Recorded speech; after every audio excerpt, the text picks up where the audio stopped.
Well, the University of Texas Tower shooting was an act of mass murder which occurred on August 1st, 1966 at the University of Texas at Austin. And not only did it leave a scene of carnage at the time, but a devastating trail of destruction in its wake too. A sniper rode the elevator to the top floor of the University of Texas Tower and opened fire, holding the campus hostage for 96 gruesome minutes. When the gunshots were finally silenced, the toll included 15 dead, 36 wounded, and a shaken nation left trying to understand exactly what had occurred. The perpetrator and subject of interest was 25-year-old Marine veteran Charles Joseph Whitman, who was born on June 24th, 1941 in Lake Worth, Florida. He was the eldest of 3 sons. He was born to Margaret Elizabeth and Charles Adolphus Whitman Jr., and it was revealed that Charles Whitman's father had been abandoned as a child and he was raised in a boys' orphanage in Savannah, Georgia. And to many, he would describe himself as a self-made man who ran a successful plumbing business. However, Whitman's father was an admitted authoritarian and was known to physically and emotionally abuse his wife and his children, including Charles Whitman. So there was lots of violence in the household as Charles Whitman grew up, and neighbours of the Whitmans would later state that they could recollect the number of times that police had been called in the 1940s and the 1950s in response to Whitman's father beating his wife and his children, and even the family pets. Whitman was described as a polite and extremely intelligent child, and there was an examination when he was 6 years old and it revealed that he had a very high IQ. One day in June 1959, Whitman had finished his schooling at St. Anne's High School and he graduated, and with his upcoming 18th birthday, Whitman and several friends drank themselves into a state of intoxication. But then, when he returned home later that evening, his father became enraged at his son's drunken state and severely beat him before throwing him into the family swimming pool. Then, just 3 days after his birthday and without his father's knowledge, Whitman enlisted in the Marine Corps and was deployed to Guantanamo Bay in Cuba.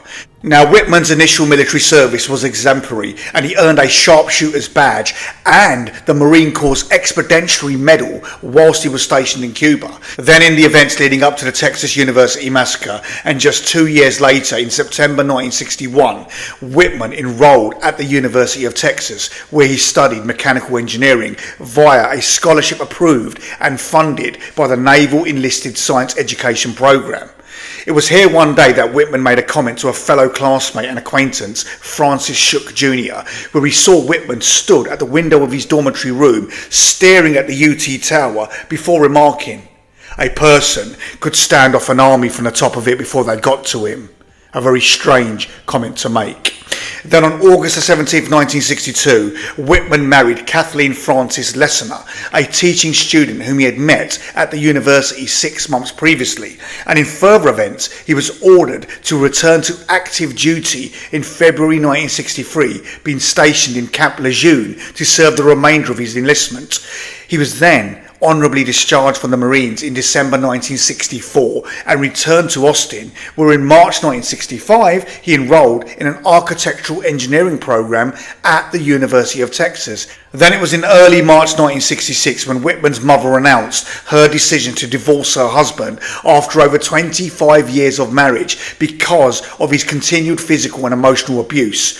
Upon receipt of this news, Whitman immediately drove overnight to Florida to help his mother move to Austin. On one occasion, 2 months after his parents' divorce, Whitman sought professional help from a campus psychiatrist named Dr. Maurice Hilty to discuss the sources of pressure, frustration, and distress within his life. Now, Dr. Hilty's notes from this session stated that Whitman constantly strove to better himself, that he had been oozing with hostility throughout the hour-long session, and that Whitman had disclosed his developing fantasies of shooting random people from the observation deck of the UT Tower. It was then, at 6:45 p.m. on July the 31st, 1966, Whitman sat at his typewriter and began composing the first of his 2 suicide notes, in which he outlined his intentions to murder his wife and his mother prior to committing his act of mass murder at the University of Texas. Now, midway through composing this note, he was interrupted by 2 friends named Larry and Elaine, and they later remarked Whitman seemed particularly relieved about something, as if he solved a problem, and that on 2 occasions throughout that evening, Whitman remarked, "It's a shame that she should have to work all day and then come home too." He was referring to his wife. In both instances, Whitman neither finished his sentence nor elaborated further. Then shortly after midnight, Whitman drove to his mother's apartment and then stabbed her to death before placing her body upon a bed and covering her with sheets. He then penned the second of his 2 suicide notes upon a yellow legal pad which he left beside her bed, and then returned home. And then at approximately 3 a.m, he repeatedly stabbed his wife through the heart as she lay asleep in their bed, before, in largely illegible handwriting, finishing composing his next suicide note. In both suicide notes, he professed his love for both his wife and his mother, saying he had killed them to spare them the humiliation, and in his mother's case, to alleviate her suffering. And then he also outlined the intense hatred he felt for his father because of the physical and emotional abuse that his father had inflicted upon his mother throughout their marriage, describing this hatred as beyond description.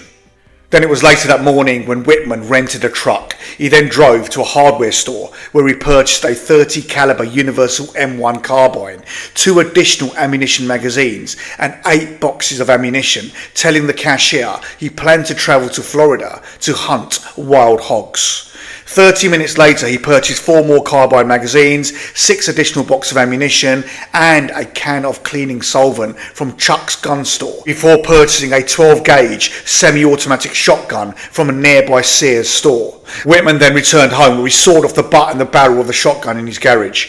At approximately 11:25 a.m, Whitman reached the University of Texas at Austin, where he displayed false research assistant identification to a guard in order to obtain a 40-minute parking permit, with the explanation that he was just delivering teaching equipment to a professor. On the date of the incident, Charles Whitman began shooting from the observation deck 231 foot above the ground, and his targets were random individuals upon and around the campus, although the majority of them were young students, including an 18-year-old woman who was 8 months pregnant and whose unborn child was fatally shot. The first individual Whitman shot from the observation deck was this woman.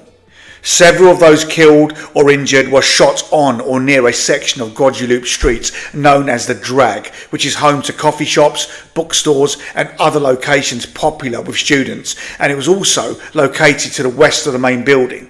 Now, numerous others were shot from the other 3 sides of the observation deck. In the first 20 minutes after Whitman first fired from the tower, he shot the majority of his victims. Whitman just indiscriminately fired at members of the public, both within the University of Texas main building tower and from the tower's observation deck. His shocking actions ended up killing 15 people, including, as I said, an unborn child, and also injuring some 31 others before he was then killed by 2 Austin Police Department officers approximately 96 minutes after first opening fire from the observation deck. A later autopsy revealed a pecan-sized tumour in the white matter above Whitman's amygdala, and some experts believed that this tumour may have contributed to the violent impulses which Whitman had been exhibiting for several years prior to the massacre.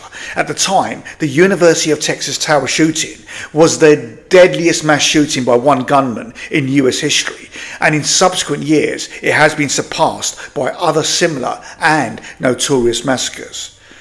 It was Patrolman Houston McCoy and Ramiro Martinez of the Austin Police Department who had raced to the top of the tower, and in a violent exchange and a deadly combination of shots from both men, they finally killed Whitman and ended the 96 minutes of mayhem, destruction and absolute carnage.